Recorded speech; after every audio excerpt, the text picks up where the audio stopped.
Hello, everybody. This is D. Kimbe, your book granny here, and we need to talk. You see, there's people out there throwing some little negativity toward bookie folks, folks like me. And you know what? I don't really appreciate that too much, but yeah. Anywho, the way it started was a delivery man, he came by my house. And when you first come into our house, we have 7 bookshelves. And, part of it is our library and the others, part of the library too. And he goes there and he's putting together a table and he mentions that, you guys sure do like books. And we're like, yeah, and we gibby, gabby, gob, gob, goo. And he then goes around asking, for some recommendation because his girlfriend reads books and his mom reads books. No big deal, no big deal. He was a really nice guy. So after he left, of course I gave him some recommendations. But after he left, I got to thinking about other people who have said things about, all the books. Now, this guy, he was really sweet, like I say. But I got to thinking about how many times people come over and they've seen all the books and they'll say something, oh, you've read all those books. And it's not what they say, it's just how they say it. It's like a real nasty tone to, oh, you've read all those books. Like, is that a bad thing to read? Or is it you don't believe I read the books? I can't figure that one out. I'm sure someone down in the comments can explain to me how that works. I just don't understand it. Now, don't get me wrong. I know some people come in there and like I say, it's the way they'll say, they're like, ooh, wait, that sure is a lot of books. Do you actually read all them books? You know what I'm saying? It's just wow, they're shocked at how many books we have because, it's not only that, we pretty much have books. How people have televisions in every room of their house. We pretty much have books in every room of our house. And then you have the people who like this guy, he like, how much does a book like that cost? So you tell them, it's like $30 to $60, depending on where you get it at, this, that, and the other. And they're like, most of them are like cool, fine, dandy. They either want the book or not. And then you got the other people, you tell them it's $30 to $60, depending on where you get it at. They're like, ooh, why would you spend that much for a book? You can get it over on Amazon for $20 to $30. It's the same words, blah, blah, blah, that type of stuff. Whew, as you can see, that type of stuff annoys me because, I don't tell people their pocketbook. I'm not going to tell you what to buy. Don't tell me what to buy. But that's a whole nother story. But it's the judgment that they put into it. Like there's something wrong with me liking beautiful art and me paying for, good quality paper. It's like they're disparaging me because I like what I like and I buy what I like. It's just the weirdest thing. I know not everyone has the same taste. That's okay. I mean, I've seen people buy some things. I've been, ooh, no way I'd buy all that. But I would never, ever voice that. That's just because it's not for me. I wouldn't buy that. I just don't feel right telling somebody else how to spend their pocketbook. Like I said, I don't tell people their pocketbooks. I don't tell them what to spend. As long as you're not doing something illegal, something that's going to hurt somebody else, I'm pretty much going to leave you alone. So let's keep on going. So, I have my little channel. And someone asked me if how could I buy a book that I hadn't read or something on those lines. And, I'm a polite person, but I'm thinking, who actually buys books that usually you buy them books that you haven't read? That's why you buy them is so that you can read them. You don't read them, then buy them. I mean, let me think, have I ever done that? I can't think of let me see. No, because I do go to the library, I still use the library. But even back in the day when I went to the library, the books that I read in the library, I didn't go and then go buy them. No, I can't think of it. I mean, I might have and just don't remember doing it. But no, I don't remember. No, I just don't. I think in general, people buy books that they haven't read. So let's just leave that there. So, it's polite because they were asking an honest question because these books are kind of costly. So I understand where they were coming from. Like if it's something like that, maybe buy or get an Audible or go to the library and see if you even like the book before you go and pay for it. Does that make sense? But since I actually read mine, like I read the papers, that wouldn't quite work out for me as much, and I also listen to them and read them on ebook too, but I like the paper version of them and I don't want to buy 2 paper copies of things. But anywho, so let's keep on going.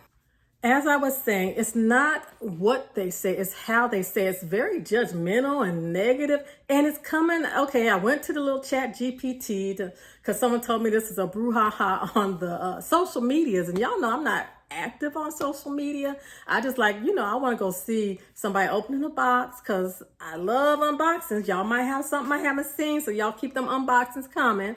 And then after I make a review or I read a book, and even if I'm not going to review it, I will go look up reviews to see if somebody felt the same way about the book that I did. So that's pretty much my extent of the social media. And I'll post my little videos, but I don't know. I'm just not interested. Maybe it's my age. I don't know, y'all. I'm kind of, let's say I'm closer to 60 than 50. Okay. So, I just don't have the appeal of the social media for me. So, oh, well, it is what it is. It's just amazing to me. Like I say, it's even other when I went and looked in it, and then I went to the to the different social medias, and you can fall in a rabbit hole there. It's even other book people talking about book people who get special editions and stuff because they don't get such special editions, and some of them do, but they don't get as many, and this, that, and the other. I'm just like, wow, this stuff is just, well, no wonder I don't do social media. I'm just like, wow, it's just too much for me. It's just, I don't have time for that. I am too old for that. I don't have no time. But anyway, I collect a lot of things. I collect coins, dragons, pops, elephants, tea sets, and a whole lot of other things. Could you imagine someone saying, have you brewed tea in all of your tea sets? Have you spent all the coins? Why aren't you spending them coins that you're collecting? I mean, you get my point here, right? It's just too much. People, don't be worried about what somebody else is collecting. You have enough. I hope you have enough of a life that you don't have to worry about if so-and-so that you don't even really know has an extra book on their shelf that they may or may not read. For me, hey, let's say someone buys Oogie McBoogie, goes and buys 3 million books. I don't care. I really just don't care. I don't care if Oogie McBoogie reads all them books, reads one of the books, reads half the books, throws the books away. I don't care. That's Oogie McBoogie's book. Do what you want to with them books. I just don't care. I don't know why I can't care. Maybe I should. No, I don't think I should. It just don't make no sense. I guess that's why social media isn't for me, because I just don't care about what you do as long as it's not hurting other people. Like I say, I don't want you hurting other people, but you buying books and you collecting books or boxes or candles or whatever the heck you want to collect, that's not going to hurt me. It's not going to help me. It's not going to do anything for me. So like I say, I had one on ChatGPT to find out, what this brouhaha was about. ChatGPT, it can get you in a hole too, but I didn't go down in that hole because I just didn't feel like it. I'm lazy. I have books to read. I'm a book granny. But anyway, so I went on to ChatGPT, and they said another thing is that that's a negative. They said overconsumption, and also what was it? Oh yeah, people are buying the books just for show, as a backdrop. Now I would never do that, right? But anyway, oh my goodness. But anyway, that too, it just didn't quite ring true for me, because let's think about this. Let's just break it down. The majority of people who purchase, now I feel confident in this. I didn't even look it up, okay? I feel that the majority of people who buy these special editions do not have channels. They are not bringing people into their home to see, hey, I bought the latest and greatest blah, blah, blah, blah, whatever that book is, right? Because we just discussed a lot of people, when they come into your home and find out that you spent this much on a book, or that you have more than 7 books. Oh my goodness, right? So no, I don't think that's really fueling it too much. So, I don't know. I just don't get it, y'all. I really don't. Maybe come on down in the comments. Let's discuss this. I'm a very open-minded person. Maybe I am wrong. Nah, I ain't wrong. So like I said, I went over onto the ChatGPT, and I basically just said, give me this list of the pros and the cons. So I want to hear what you guys have to say. They have a list of 6 pros and 7 cons. I actually printed them out. So the first pro was art and craftsmanship. Yes, y'all got to admit, this art, oh my goodness, it has some beautiful. That's literally what got me into it. I'll tell you the truth.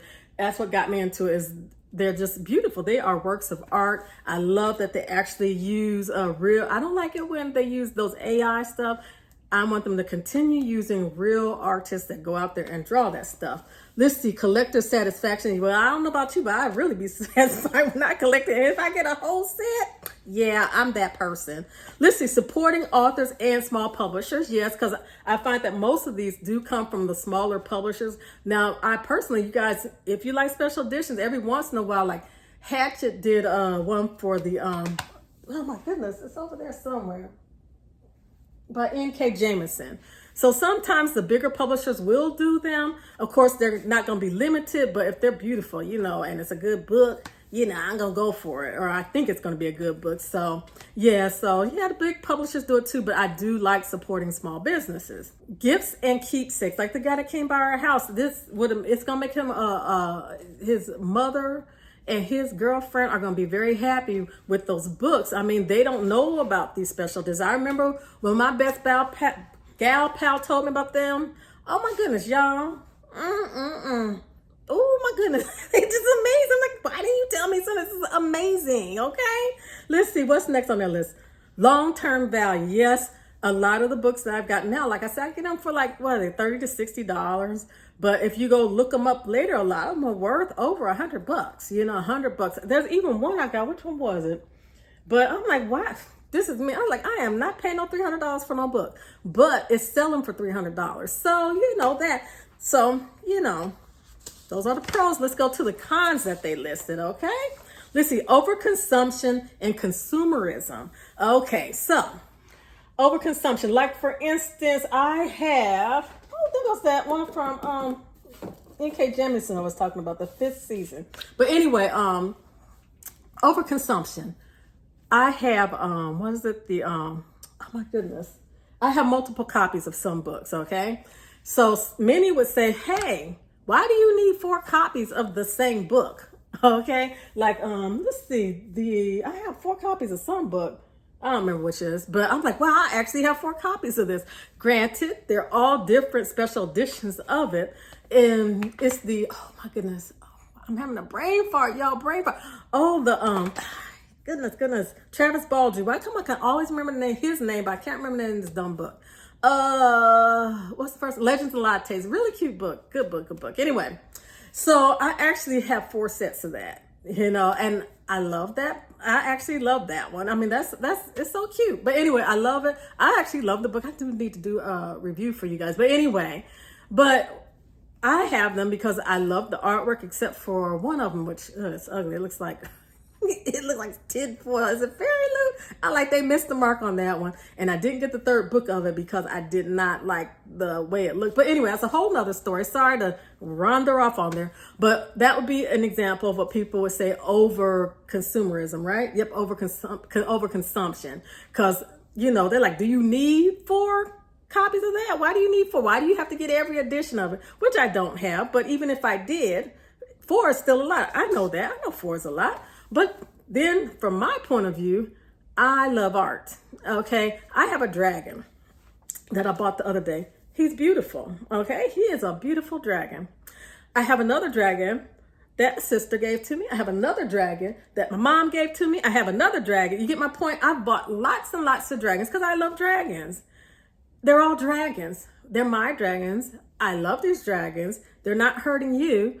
Hey, do I need 20 dragons? No, but I have them and they make me happy. Is that overconsumerism?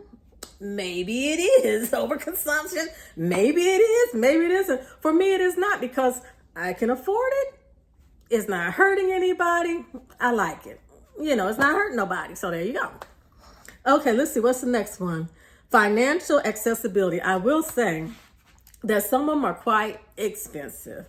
Like I said, from like $30 to $60 is the average. But I have a few from like Folio Society and Eastern Press. You might start off at around $100, and I don't get as many of those. But I'm not going to fault the people who do get those because they can afford them. I just don't get as many as those. I get what's in my price range, what's in my pocketbook. I'm not going to get mad at him because he can afford, has a better pocketbook than me. That makes me sound like an idiot, right? I'm like, go on. You're not hurting nobody. Get your book. Let's see. Space and sustainability issue. Yes, space and sustainability. Now, this is my theory on this, and I could be completely wrong. I don't believe you can have too many books. You can have too little space, but you can't have too many books. Saying you have too many books is like having you too much money. It's just certain things you can't have too much of, and books is one of those. I can't have too little space. Now, what my mom did, she didn't have any bookshelves in the house. Let me think. No, none. But my mom has boxes and boxes of books, probably thousands of books, literally, because she reads a lot. And she's been reading since I was a little kid. And we gave away a whole bunch of books. So she boxes them up. She actually has them cataloged. I mean, she is on it. She catalogs and puts them in the box. And she stores them. Okay. And she has a lot of storage space in her home. So anyway, I mean, I'm going to be swapping out these books. You know, some of them going to have to go in the boxes eventually because I'm not going to stop buying my books. That's just not going to happen. I can't have limit on space. So I am more careful with what I buy because I know, okay, I have limited space. Even with the boxing of it, it's still, you know, so much space I have, right? Okay, let's see what they got next. Pressure and FOMO, fear of missing out. That's keeping up with the Joneses. I don't know how that will work. I mean, fear of missing out. I guess some folks, but that's with anything, you know, I'm saying, oh no, I'm not gonna be able to get this because I will say that these companies, a lot of time, some of them aren't signed. So if they're not signed, why are you only making a few of them? You know what I'm saying? So people are like, oh, I got to go get that one real quick before it's all gone. You know what I'm saying? So I can see that fear of missing out, but that's with anything. But a lot of these companies do that on purpose to get you to get out there and get that book real quick. So they'll limit how many there are. So yeah, I can see that. Let's see. Pretty books, but unread. That goes to where they're saying people are using them as like a photo op. Like, oh, they got all these books back here and they're talking about books, but they're not reading no books. You know what I'm saying? And you know what? This is my thing. The majority of people, like I say, are not doing that because the majority of people are not, you know, YouTubers or TikTokers or the click clockers or whatever you want to call them. They're not that. They're just buying the books either because they like them to read them, or they like them to look at them. They're not bringing people through their house, doing tours of their book. That's just not that pretty, you know, to show off. That's not ringing true to me because, like I said, most people, when they see you got a bunch of books, they be like, why you got all them books? Basically, I know you don't read all them books. That's what I've heard. So I don't know about that one. Let's see. Market oversaturation. Like, for instance, like I said, what was it? Travis Baldree. Why can't I remember the name of that book? It's a series. There are 3 of them now. But anyway, that Legends of Lattes, I literally have 4 versions of it now, and they are beautiful, except for that one. But they are amazing. But anyway, there are so many copies of these books. But I don't see that as a bad thing. Okay, I think they need to tie that in. I think they want to tie that in with the overconsumption. Like how I say I have 4 of them. So they're saying the market's oversaturated because you can get so many different versions. But you know what? There are more than 4 versions. I can't afford all the versions out there, so I don't buy all the versions. I think that's how it is. As long as you're staying within your budget, it's not overconsumption. So no, and for me personally, I don't have fear of missing out because, hey, I had nothing and now I have this beautiful book. I'm fine. You know what I'm saying? But again, I'm a little bit older than a lot of the target audience, you know. So maybe it's because, you know, my age, I'm more mature and it's just like, oh, well, if I don't have it, I don't have it next. You know, I don't know. Let's see. What's the next one? Market saturated. Artificial scarcity. Oh, that's what I was telling you, how them book publishers, they'll only do like a limited number of them. And then you'll see, I've seen this with a few of them now, and I don't like it when they do that. They're like, oh, we only have so many. People rush out there and buy it, right? And then they'll come out with it again. Or, oh, this one drives me crazy. Who is it that does that? Acrylic is good at doing this. What's Thrones of Glass? How many versions of that do they have? I'm like, is that the only book y'all do? I mean, it's a series. And look, I have the series. Where is it at? There it is over there. I don't know if you can see it. It's right there. I'll show you a picture of it. But anyway, I have one of their sets of it. But I think they have maybe 3 different sets of the same books, you know? And I'm like, hey, for me, maybe I mean, I love the one I got. Maybe I have like, maybe I would have passed on that one and gotten the second set of it or whatever, or the third set of it. So I really don't have a problem with them, having more than one set of the same books. But this is my thing. I wish they'd come out at the same time. So I would have had the option to say, hey, do you like this set, or this set better? Okay. Or you can buy all three sets or whatever, but so that I would know, because this is one company. Like I said, it's not like Illumicrate put out a set of Travis Baldry's book. Then months later, whatever, somebody else puts it out, Fairy Loot, then whatever, Owlcrate, then whatever, LitJoy. You know what I'm saying? Those are different companies, but when it's one company, now that's when I don't really have a problem with it, but I think that's kind of shysty for a company to put out different versions of the same book. Does that make sense? I feel that's a little bit different. I think that's moving over to that artificial scarcity thing, oh, you only got a few. And oh no, we changed our mind. We don't only have a few. We just changed how it looked. Now you gotta go get this one. So that puts you in that overconsumption thing. Oh no. Then that puts you in that fear of missing out. So I think some companies are kind of tying into that. So I really do see. I understand you guys or what you're saying that, okay, I see all these things. But at the end of the day, because that was the whole list of all of them. At the end of the day, it's up to the individual, because it's not overconsumption. Like I said, if I can afford it, even if I can't afford it, that's me being grown and messing up. I mean, grown-ups buy things they shouldn't buy all the time, So it's literally on what works for you, boo. I mean, I just don't care. I'm not worried about if he buys something or if she doesn't. It's just, it is what it is. So what do you think? What are your thoughts on this? Go on down there in them comments. Let's get to talking about this, because wow, I'm like, I didn't even know that was a thing. And someone mentioned it to me. And that boy, he came in there and did the thing. And I'm like, wow, those two things happen real close to each other, which made me come up with this idea. I'm like, wow. And then I started looking and I'm like, wow, this is really a thing. So, yeah, I need to I don't need to get on social media. It's all right. I'm good. So just tell me what you think, and y'all have a great day.